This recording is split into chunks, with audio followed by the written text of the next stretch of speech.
EVM की सुरक्षा को लेकर बवाल है कि और बढ़ता दिखाई दे रहा है। एक तरफ जहां स्ट्रांग रूम के बाहर कांग्रेस के पहरे पर बीजेपी की शिकायत को चुनाव आयोग ने खारिज कर दिया, वहीं दिल्ली से कांग्रेस उम्मीदवारों को ये निर्देश भी मिला कि ईवीएम की सुरक्षा को लेकर और ज्यादा मुस्तैद रहें।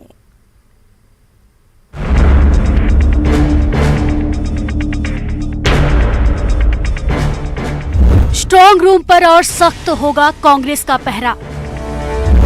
कांग्रेस उम्मीदवारों को दिल्ली से मिला निर्देश। वर्चुअल मीटिंग में राजीव शुक्ला ने दिए टिप्स।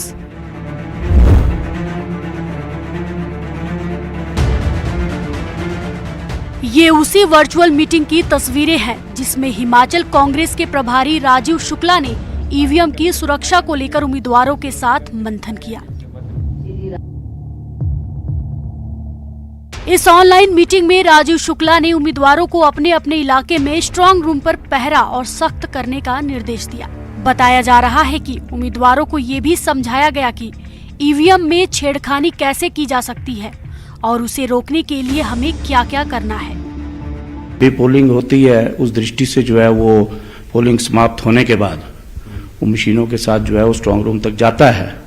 लेकिन इस बार कुछ खबरें हमको बीच में ये मिली कि कुछ गड़बड़ी हो सकती है, तो उसी दृष्टि से जो है वो हमारा जो कार्यकर्ता है वो पूरी मुस्तैदी के साथ उन्होंने काम किया।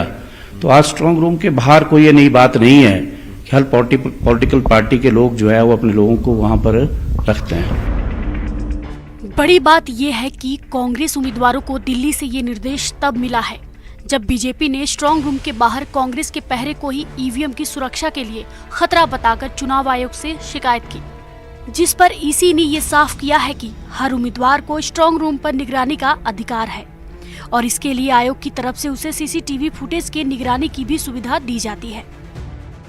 कैंडिडेट्स के जो रिप्रेजेंटेटिव्स हैं वो जो स्ट्रांग रूम है, स्ट्रांग रूम के बाहर जो 3 टियर कॉर्डन है, उसका जो सबसे आउटर वाला कॉर्डन है उसके बाहर वो अपना कैंप कर सकते हैं। ये बड़ी स्पष्ट इंस्ट्रक्शंस हैं और हमारे को भी ये या इलेक्शन मशीनरी को भी ये इंस्ट्रक्शंस हैं कि उनको फैसिलिटेट करना है, उनको जगह प्रोवाइड करनी है जिससे कि वहाँ पर वो बैठ सकें, अपना कैंप लगा सकें। इसमें कोई नई बात नहीं है। और जहाँ तक उनको साथ ही साथ जो है वो टेलीविज़न की फैसिलिटी भी दी जाती है। वहाँ से ऐसी जगह वो बैठ सकते हैं जहाँ से वो डिस्टेंस से ही, आउटर पेरीमीटर से ही स्ट्रांग रूम को देख सकें। यानी बीजेपी की शिकायत धरी रह गई और अब कांग्रेस पहले से भी ज्यादा मुस्तैदी के साथ स्ट्रांग रूम के बाहर अपने कार्यकर्ताओं को तैनात करेगी। कपिल देव के साथ रणवीर सिंह, न्यूज़ 18 शिमला।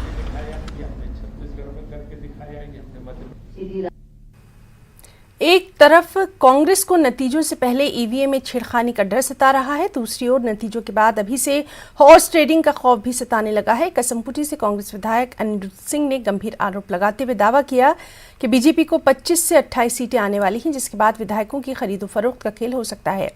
बीजेपी का कहना है कि कांग्रेस अभी से हार का बहाना ढूंढ रही है। नतीजों से पहले हॉर्स ट्रेडिंग का आरोप, जीत कर भी सरकार नहीं बना पाएगी कांग्रेस। कांग्रेस को इतना डर क्यों लग रहा है?